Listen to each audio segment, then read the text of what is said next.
ناظرین، voice of overseas کی طرف سے آج خصوصی ہم نے نشریات آپ تک آج میرے ساتھ شہزاد خان ہیں، اور میں آج خاص طور پر 6 ستمبر کے بعد سے ہم ایک خاص پروگرام کر رہے ہیں۔ اس سلسلے میں آج ہم جناب خالد باجوہ صاحب سے بات کرتے ہیں۔ خالد باجوہ صاحب کی ہم آپ کو ایک خاص چیز بتائیں جو آج ہمیں بہت اچھی لگی کہ ان کا تعلق سیالکوٹ چونڈے سے ہے، اور چونڈے اس وقت 1965 میں جو ہے وہ بہت ہی زیادہ اہمیت کا حامل ہے، اور اس کے حوالے سے ہم ان کی جو ایک تاریخ ہے اس سے بات کرتے ہیں۔ خالد باجوہ صاحب، بہت شکریہ آپ اب یہاں پہ آئے۔ جب 65 کی جنگ ہوئی تھی اس وقت کئی جگہ سے حملہ کیا تھا بھارت نے، تو آپ ہمیں بتائیں کہ آپ کے نزدیک سے کیا یادیں ہیں خاص کر چونڈے سیالکوٹ؟ میں بتاتا ہوں، بسم اللہ الرحمن الرحیم۔ میں سمجھتا ہوں کہ 65 کی جنگ جو ہے یہ ایک بہت پاکستان کے حوالے سے میں سمجھتا ہوں کہ پاکستان کی فوج نے، پاکستان کی قوم نے ایک یونٹی کے ساتھ وہ جنگ لڑی تھی، اور مجھے آج بھی وہ ورڈ یاد ہیں کہ صدر پاکستان محمد ایوب خان نے جب کہا تھا کہ اے بنی تم نے کس قوم کو للکارا، اور ایک ہی آواز پہ پوری قوم نے اکٹھے ہو کے وہ جنگ لڑی تھی، اور اس جنگ کو جیتنے کا ایک ہی وجہ تھی سب سے بڑی کہ پوری قوم متحد ہو کے، اور وہ اس وقت میں نہیں سمجھتا کوئی بچہ بھی جو تھا وہ بھی اس میں تھا، میں اس وقت 3rd کلاس کا اسٹوڈنٹ تھا، اور مجھے بڑی اچھی طرح یاد ہے کہ 65 کی جنگ میں ہماری زمینوں میں ہی وہ 600 ٹینک کی جو لڑائی ہوئی تھی وہ ہمارے ہی علاقے میں ہوئی تھی۔ چونڈا جو ہے وہ محاذ اس وقت انڈیا کی فوج جو ہے نا 600 ٹینک کا حملہ ہوا چونڈا سیکٹر پہ، اور ہماری اس وقت فوج اتنی وہاں پہ نہیں تھی، لیکن پاکستان کے فوجی جوانوں نے وہ قربانی دی کہ وہاں کے انجینئر کور کے جوانوں نے اپنے ساتھ بم باندھ کر مائن لے کے اور ٹینکوں کے نیچے آئے، اور انہوں نے 600 ٹینک کا حملہ روکا اس قربانی کے ساتھ کہ میں سمجھتا ہوں انہوں نے اپنا حق ادا کر دیا۔ ایک مسلمان جذبے کے ساتھ وہ جنگ لڑی گئی، اسلام کے نام پہ لڑی گئی، اور پاکستانی قوم نے ایک آواز ہو کے اس جنگ کا مقابلہ کیا۔ یہ آپ جو بتا رہے ہیں میرے تو رونق کے کھڑے ہو گئے کہ بھئی 600 ٹینک آ رہے ہیں، اگر ایسا ہوتا کہ وہ فوری طور پہ اس کا کوئی مطلب رزلٹ نہ نکلتا یا وہ ہماری افواج اتنا بڑا فیصلہ نہ کرتی تو کیا سمجھتے ہیں؟ میں سمجھتا ہوں کہ اگر پاک آرمی کے یہ جوان اس وقت اس قربانی کے جذبے سے یہ جنگ نہ لڑتے اور وہ مقابلہ نہ کرتے تو وہ میں سمجھتا ہوں کہ اس وقت ان کا حملہ اتنا زبردست تھا کہ وہ گجرانوالے سے پہلے وہ رکتے نہیں تھے، اور وہاں اس وقت کے لوگ جو ہیں، کیونکہ میری زمینیں ادھر ہیں اور ہمارا رقبہ بھی ادھر تھا، اور میں اس وقت ہمارا مال مویشی بھی ادھر تھا، اور ان لوگوں نے ایک کیمپ بنایا ہوا تھا جو پاک آرمی کا کیمپ تھا، وہ ہماری ہی زمینوں میں تھا، تو آرٹلری کی جو گنے ہیں وہ توپیں ہیں وہ بھی ہمارے رقبے میں تھی، اور جو انجینئر کور کے جوان ہیں وہ بھی ادھر ہی تھے اس سے پہلے، کیونکہ ہمارے پاس اس وقت آرمی جو تھی وہ کم تھی،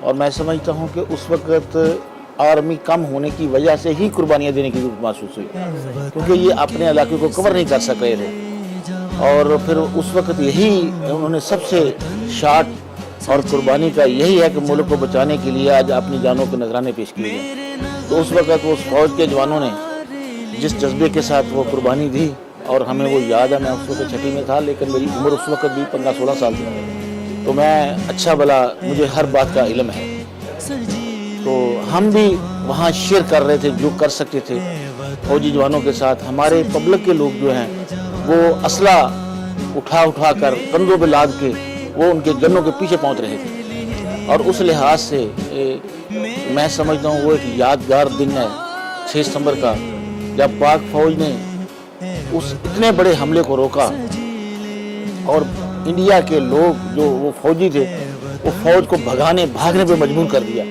پھر وہ ٹینک بھی چھوڑ کے بھاگے، وہ توپیں بھی چھوڑ کے بھاگے، اور اچانک حملہ کر دیا 65 میں۔ کیا وجہ تھی کہ مطلب انڈیا کیا چاہتا تھا کہ کیوں جنگ تو ظاہر جنگ ہوتی ہے نا، اس کی کیا ریزن تھی کہ کیوں وہ حملہ کر رہا تھا؟ وہ کیا اصل بات یہ تھی کہ جموں میں آزاد کشمیر جو ہے ہمارا جو علاقہ ہے، جو مقبوضہ کشمیر ہے، پاکستان کی ہمیشہ سے یہ خواہش رہی ہے کہ ان لوگوں کو اپنا حق دیا جائے، اور اس حق کے لیے پاکستان نے آج تک وہ کشمیری بھائیوں کے لیے یہ جنگ لڑی،